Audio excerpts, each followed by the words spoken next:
बात तीनों हज़रात बहुत दिनों से मैं कह रहा था और वही बात आज दूसरे लोग भी कह रहे हैं। बिलावल साहब ने आज फ्लोर ऑफ द हाउस कहा कि हमारे खित्ते में भी नेतन्याहू की सस्ती कॉपी है। साथ साथ हमने नेतन्याहू को अमेरिका का शुक्रिया अदा करते हुए देखा, अमेरिका ने हमला कर दिया ईरान के ऊपर। यानी जो मैं इतने दिनों से बात कह रहा था कि नेतन्याहू हो, मोदी हो, ट्रंप हो, हैं ये तीन लोग, तीन अलग मुल्क, नजरिया एक है, मिशन एक है, टीम एक है, वाजे कर दिया। अब वीकेंड ने हमने देख लिया जो कुछ डेवलपमेंट्स हुई हैं, उसके बाद इट्स क्वाइट ऑब्वियस कि ये तीनों एक ही टीम का हिस्सा हैं। खैर, हम जानते हैं कि वजीर आजम या शहबाज शरीफ की जेर सदारत कौमी सलामती कमेटी का आज इजलास हुआ। फील्ड मार्शल आसिम मुनीर साहब उसमें शरीक हुए, मुसल्लह अफवाज के सरबराह, वफाकी वज़रा और दीगर हुकाम ने भी शिरकत की। इजलास में मशरिक़ वस्ता की सूरत हाल पर हाल या कशीदगी का जायजा लिया गया। एलामिये के मुताबिक कमेटी ने मशरिक़ वस्ता के कशीदा सूरत हाल पर तशवीश का इजहार किया और इसराइल को खित्ते का अमन खराब करने का जिम्मेदार ठहराया। कमेटी ने मौक़िफ़ अपनाया कि ईरान को अपने दिफा का भरपूर हक हासिल है और इस कमेटी के इजलास के बाद जब ख्वाजा आसिफ साहब बाहर जा रहे थे तो मीडिया ने उनसे बात करने की कोशिश की, लेकिन उन्होंने हाथ हिलाया और कहा कि मैं कोई बात नहीं करूंगा। उन्होंने कोई स्टेटमेंट जारी नहीं की मीडिया के सामने। उसके अलावा हम ये भी जानते हैं कि अमेरिका इजराइल की हिमायत में अब खुलकर सामने आ चुका है। नेतन्याहू और ट्रंप का गठजोड़ बेनकाब हो चुका है। अमेरिका ने ईरान की 3 जौहरी तंसीबात को बंकर बम मिसाइल से निशाना बनाया और आदाफ टारगेट भी हुए, मगर मायूस कुन बात यह हुई कि ईरानी हुकूमत पहले ही वहां से जौहरी मवाद और यूरेनियम किसी और मकाम पर मुंतकिल कर चुकी थी और इस बात की तस्दीक वर्ल्ड एटॉमिक एनर्जी के सरबराह ने भी कर दी है। क्योंकि अगर यूरेनियम को कोई नुकसान पहुंचता या ताबकारी होती, ऐसा नहीं हुआ। और याद रखिएगा कि अगर वहां कोई एटम बम होता और वो फट जाता तो न सिर्फ ईरान बल्कि मुत्तहिदा अरब अमारात, कतर, ओमान, पाकिस्तान सब ताबकारी की लपेट में आ सकते थे, जो कि अल्लाह का शुक्र नहीं हुआ। और ये एक बैनुल अक़वामी कानून की बड़ी खिलाफ वर्जी है। अक़वाम मुत्तहिदा का इदारा IAEA, जिसके कानून के मुताबिक अगर कोई एटमी ताकतों के दरमियान जंग भी होती है तो वो एटमी तंसीबात को निशाना नहीं बनाते इसी खौफ से कि कहीं रेडिएशन ना हो जाए।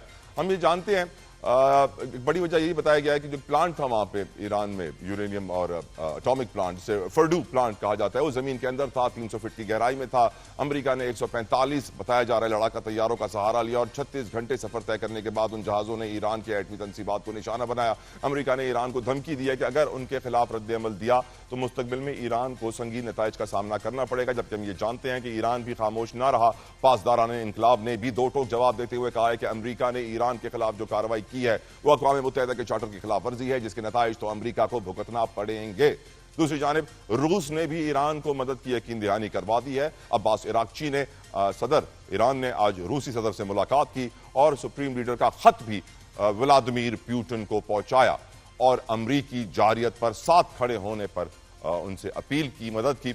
और हम जानते हैं कि ईरानी पार्लियामेंट ने भी एक बड़ा ऐलान किया है, धमकी दी है, क्योंकि अब लोग यही कैलकुलेट कर रहे हैं कि ईरान कर क्या सकता है, what options does Iran have, specially अगर खैर रशिया और चाइना अगर ईरान की साइड पे आ जाए तो ईरान बहुत कुछ कर सकता है, लेकिन बिना उनके ईरान क्या कर सकता है। तो एक जो धमकी दी गई है वो दी गई है आबनाए हुर्मुज़ की, जिसे स्ट्रेट ऑफ हुर्मुज़ भी कहा जाता है, एक शिपिंग रूट है, इसको बंद करने की मंजूरी दी है ईरानी पार्लियामेंट में। ये धमकी ईरान ने पहली बार नहीं दी है, पहले भी दे चुका है, लेकिन अब जंग जिस तरह पहुंच गई है उरूज पे, अब चांसेस हैं कि ये हो जाए।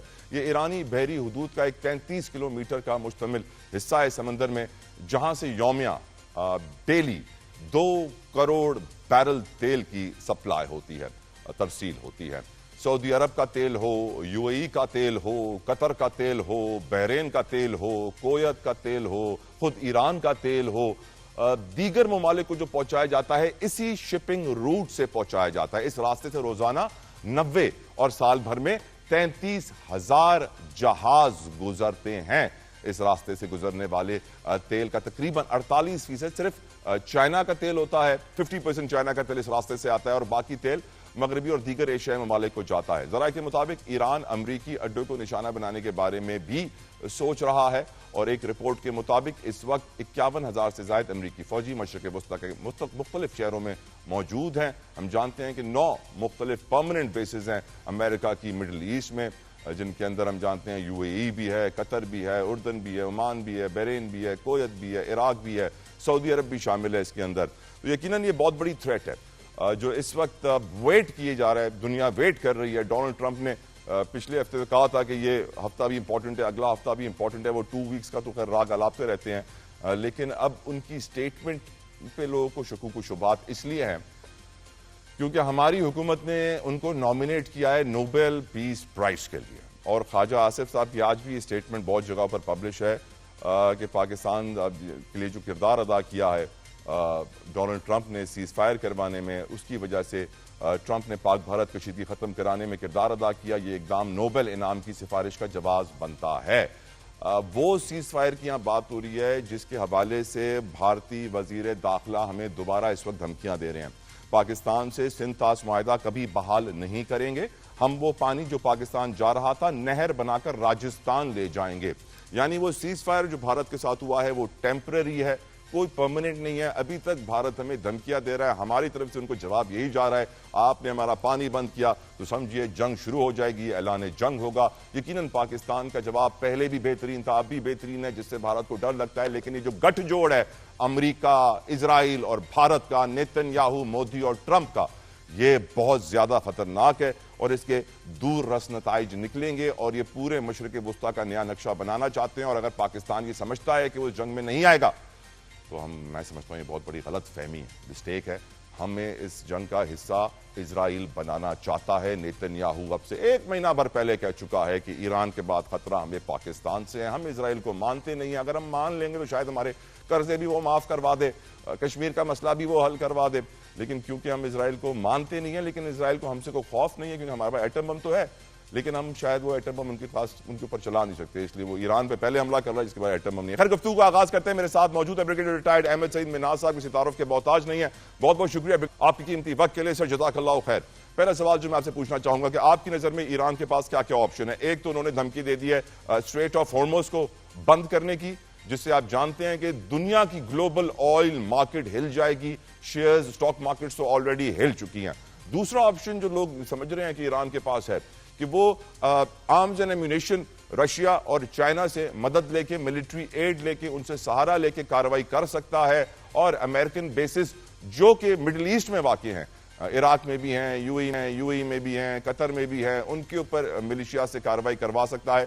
फैसल चौधरी मेरे साथ मौजूद है। फैसल साहब थैंक यू, अस्सलाम वालेकुम, welcome to the show sir. Before I come to you, brigadier साहब से एक सवाल पूछ रहा हूं सर, कौमी सलामती कमेटी के इजलास के ऊपर और ईरान इजराइल जंग के ऊपर। ब्रिगेडियर साहब आपकी नजर में what options does Iran have, और क्या जो उन्होंने धमकी दी है स्ट्रेट ऑफ हॉर्मुज़ की, क्या आपको लगता है कि वो बंद करेंगे इस दफा और उसका इंपैक्ट बहुत बड़ा तो है ही। Your views on the situation brigadier साहब।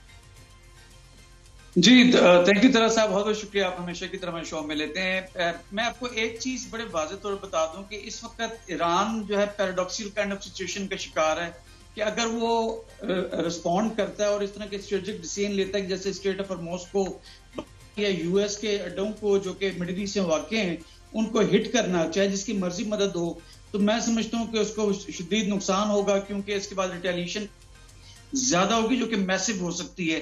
अगर वो रिस्पॉन्ड नहीं करता और इस तरह के स्ट्रेटेजिक रिएक्शन नहीं दिखाता तो फिर अपने डोमेस्टिक ऑडियंस के लिए और जो उसका रीजनल पावर होने का एक स्टेटस था उसको वो खोता हुआ नजर आता है।